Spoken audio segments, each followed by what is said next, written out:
What's up guys, it's Nicholas, and today we are going to continue on our trend of stuff that I want to share with like new system builders, new PC builders, and people who are just curious about these different aspects of building a PC. And that is whether you should overclock or not, and if it's dangerous. So let's do this.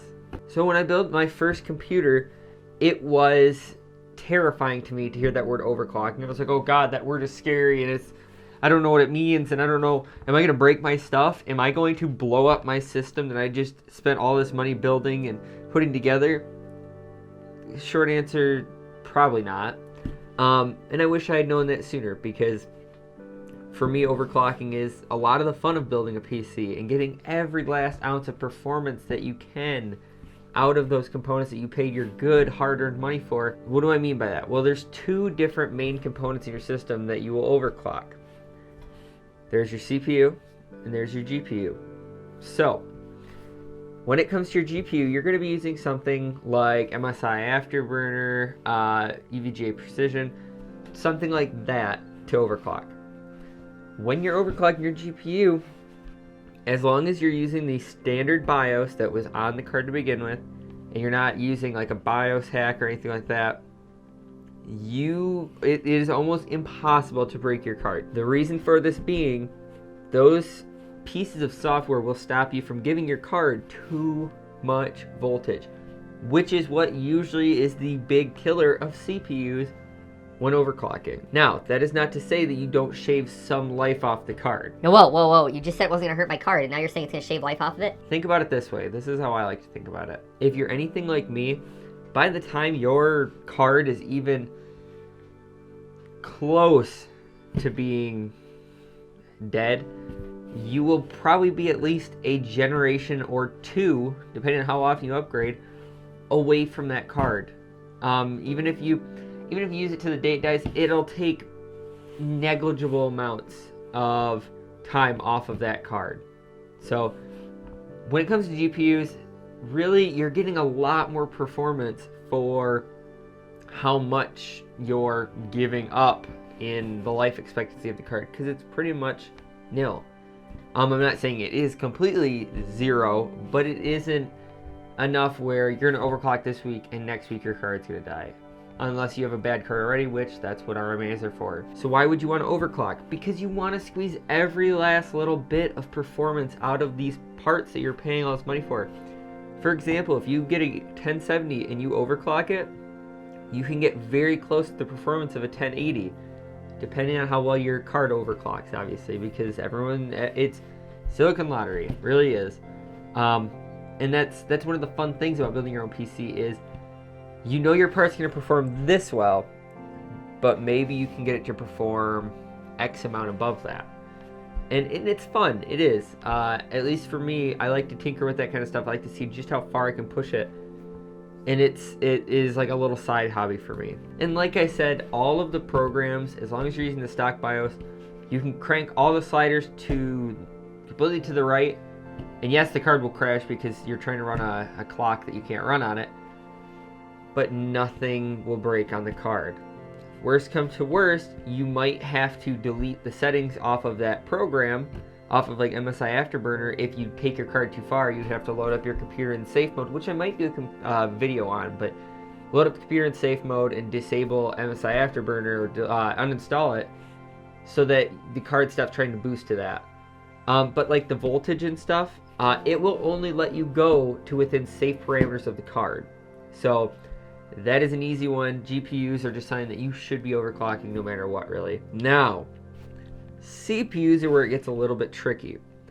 Because with your CPU, if you go in the BIOS and you type in, "Give it all of the power," you will pop your CPU. It will just blow. You'll hear a little bit of, and then you'll smell magic smoke. You'll see the little wisp of blue smoke, and that will be it. That'll be the death of your brand new CPU, or well, maybe older CPU, but whatever it is. Motherboards, at least any that I've ever used, they will not stop you from giving your CPU too much power. They basically are just like, okay, what do you want me to give it? How much do you want me to give it? So whereas GPUs are very protected, you can pretty much feel free to tinker around with settings. CPUs, not so much. I'm not saying don't overclock your CPU, but just make sure you know what you're doing first. And maybe I'll make a guide of overclocking with the 6600K and the 7700K. Maybe I'll make a video about that stuff. But like, just make sure you know what you're doing, because that is where it starts to get kind of iffy. If you don't know what you're doing, it can end badly. But when you know what you're doing, it is very hard to accidentally kill a CPU if you know what you're doing. Now, CPU isn't quite as big of performance gains as GPUs. For example, if you overclock your GPU 10%, you will get around 10% more performance. Whereas if you overclock that CPU 10% or 20%, whatever you overclock it, you're in most applications like games and stuff. I mean, like, obviously I keep going back to this, but like Adobe Premiere CC, it favors higher clock speeds a lot, actually, and a lot of professional software it does. But stuff like games, you're not gonna see a ton of improvement. You might see a little bit, but it's not like GPUs where, one, it's safe, completely safe. Two, any increase in clock you can get will give you a very big performance bump, and that's awesome. So definitely overclock your GPU, but your CPU, if you want to do it for the fun of it, go ahead, but it isn't the most important thing in the world. And the last thing I want to touch on is with the newest NVIDIA cards, at least.